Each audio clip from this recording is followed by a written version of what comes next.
This is an example of what I call Partnerships for Change. It's a computer lab in New Hope Village, but the partners that I talk about, UMD&J, we wouldn't have been able to have the computers without them.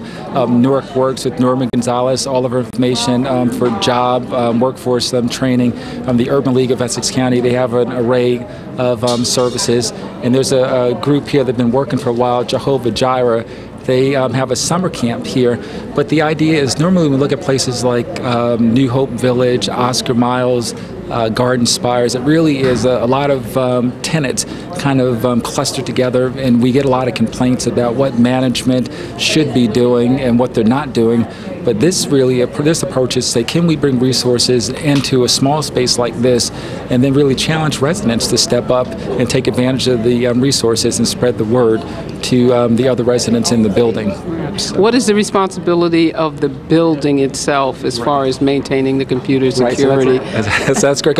I said to them, I'm not going to come into a place unless we have a strong tenant association who takes the responsibility of knocking on every single door, conducting a survey, finding out what the need is, and then when we program the use of the space to say how long is it going to open, what are going to be the hours of operation, Monday through Friday, 7 days a week, and who's going to be in the space supervising the activities, because I want to be able to bring the resources here, leave to make sure that there's a structured program, and to make sure that there are adults supervising the activities that are conducted.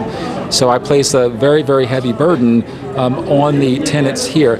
I'll take care of the resources, but they have to take care of managing and safeguarding and properly using the resources. And this is for adults as well as young people? Yes, for every single person in this building. So for example, if they do the survey, they find out that young people need a certain program to do homework, or that there's some typing, then we look at that survey and then we identify the resources, load them on the computer, or if there are a lot of adults who need job training, we're in touch with Norma Gonzalez, the Urban League of Essex County, then we can schedule time for them to use this space as a satellite location to deal with the need that we find out through the needs assessment or the survey that we conduct. So this is 1 down, 20 to go. And so my goal is to knock on all the doors from the NJITs to all these companies that have these surplus materials and computers to donate them to a nonprofit. And we work with the nonprofit and we identify all these places like the Oscar Miles, like the 440 Washingtons, the Garden Spires, but also for spaces like churches that don't have rooms where they can secure. We got a donation of 15 laptop computers from TD Bank and a $15,000 grant for wireless internet access for a full year, so we can move the laptops around to provide computer literacy. So we hope to do this at all the buildings, but places that can't secure them, we're going to use our laptops to provide services as well. I ran for office over a year ago now, and it wasn't a slogan, it was building partnerships for change. Somebody said, Councilman, what do you mean by partnerships? And I said there are a lot of great existing institutional organizations, community-based, faith-based organizations that do wonderful work in this community, but they work in their individual respective silos. And not that they don't care about the broader community, but the mission of their respective organizations is to provide services to their immediate client base. And I knew for all of the challenges that the Central Ward faced, that in terms of resources and diversity, this was the best ward to really build these important partnerships. And so when I got elected, I said, and everybody followed my election, it was tough, it was brutal, but I said that's the easy part. Now that we're in office, and I always talk in the collective, now that we're in office, it really is how do we build these partnerships, how do we structure them in a way so that it doesn't divert the respective partners from the missions of their individual organizations, but the added value of these smart strategic collaborations, we can pinpoint areas like this that need that house. We want to go to Georgia King Village. Oh, no, not Georgia King. That's West Ward. We want to go to Garden Spires, 440. All these great places, and we want to bring resources into those spaces, and we wanted to work with the residents. And UMD&J, without hesitation, they said, Councilman, how can we work with you? And we said, great. You have computers that aren't spanking new, but will serve the important purpose of providing a resource for people. Would you donate the computer? And they said right away, they said absolutely. And so their team, they wiped the hard drives, they loaded Microsoft Windows on. And so I want to thank you and D&J. And I'm going to have Dr. Owen come up at this point to share some words. Dr. Owen, will you be so? The best predictor of how long you're going to live, your zip code. Now what do I mean by that? And I'm quite serious about this.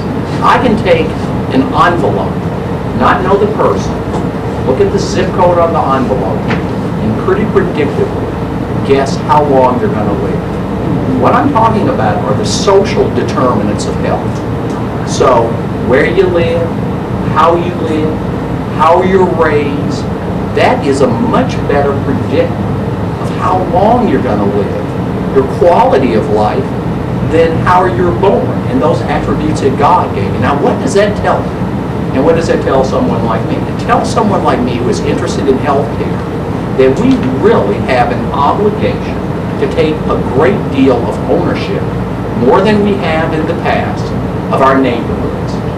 If I look for survival and health, the worst health outcomes are actually the areas that surround the universities and the hospitals. I handle communications for the university, so this is one of the assignments, one of the projects that we're undertaking. And what will you be doing?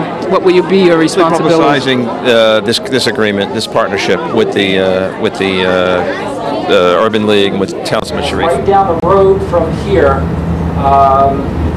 Garden Spires. That hopefully will be the second place that we bring our computer center. But Norma Gonzalez, who heads up North Works, she said to me, Councilman, that's great. You're bringing those computers. We ought to link together because we can bring some additional services right into Garden Spires. And literally every other day, to the point where I thought Norma was on my staff. I only had 5 staff members. And Norma not only talked about all the great services available at the One Stop, and it's important because although people might know about the One Stop, people feel comfortable in their little area. And Norma knows that, and she looks at statistics and the people who come down to One Stop all the time. So she said if we can extend the services of One Stop into the community, then when people get comfortable, they build up confidence, maybe they might venture out to take advantage of the more extensive services that are offered up by the One Stop. But then Norma didn't stop there. Norma said, Councilman, I know a person who operates this internet company and he can give low-cost internet access. And I said, wow, because we were thinking of how to give internet access to a lot of people. We had a great meeting. We met with the property manager, and we were on pace, hopefully within the next 3 weeks to a month, to have our second opening of our computer center. But I want to acknowledge Norma and her great person, a person actually I've known for a long time, Rose Doctor. When I was councilman, well, he's the mayor, he was Councilman Booker then. Rose worked with me when I was Cory Booker. This building is blessed because long before I ever came here, they already had a building-based nonprofit that does tremendous work. And in fact, this summer, I think last summer, maybe the summer before, they started a summer camp. And not only do they do the summer camp, they bring food here for the residents and provide other important information. And what really made me feel great about bringing these resources here was that they would be well taken care of by this tremendous organization. And I want to ask Jamila from Jehovah Jireh to come up and just share a few words. I'm the CEO of Jehovah Jireh Outreach. We're a nonprofit social service agency that's in the state of New Jersey. The difference about us, about any other social service agency, is that we bring the services to the community. So the community coming to us, we come to them, whatever their needs are. We've been here for over a year now, and we're not going nowhere. We love it here. We connected with the councilman when we first got here to do a computer lab because we do surveys. Every we go, we do assessment surveys to find out what is the need of the services that the residents really need.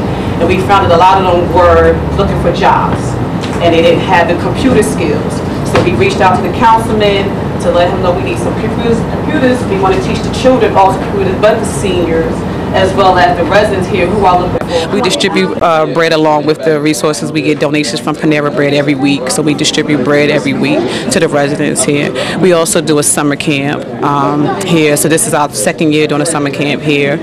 We also do life skills workshops where we do workshops on healthcare, we do workshops on parenting, we do workshops on bullying. The Urban League always has provided computer training and employment training, and when Councilman Sharif approached us about his idea to bring the computer training into the community, we were excited to participate.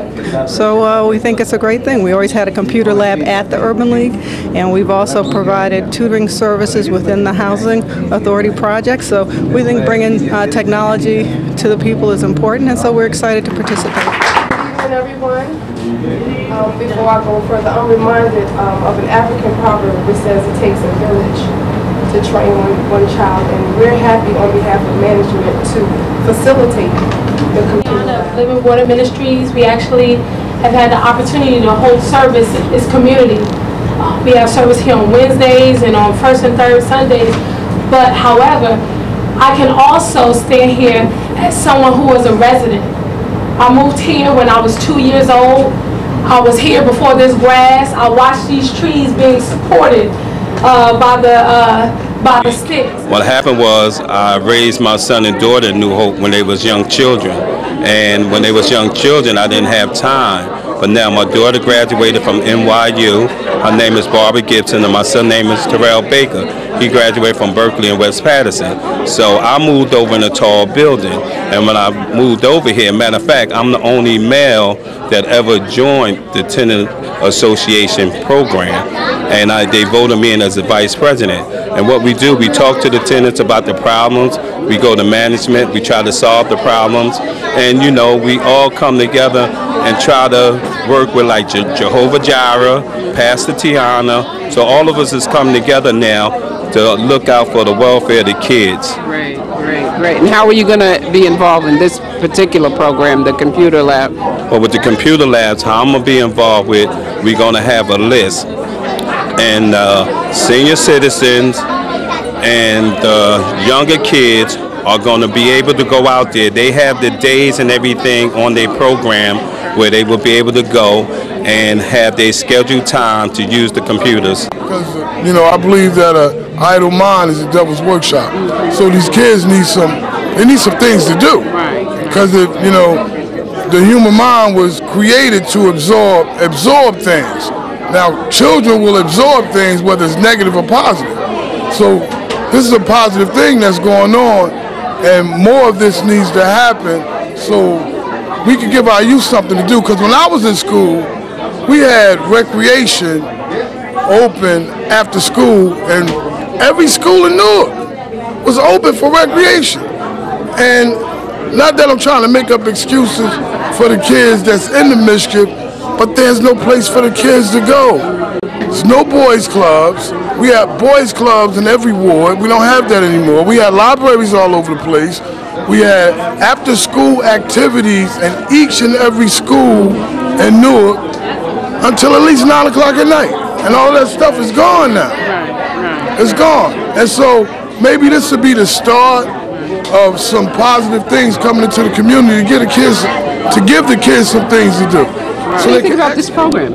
I think that it is excellent, and I'm so excited about it because I was in a store last week and I heard the gentleman said to someone, if you can't fill out an application on the computer, you can't work here.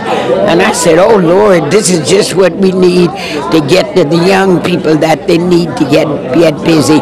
And I believe that this is really going to be the answer to a lot and solve a lot of the problem, getting the young people involved into positive activity. Great. I'm excited. Good. I'm really excited.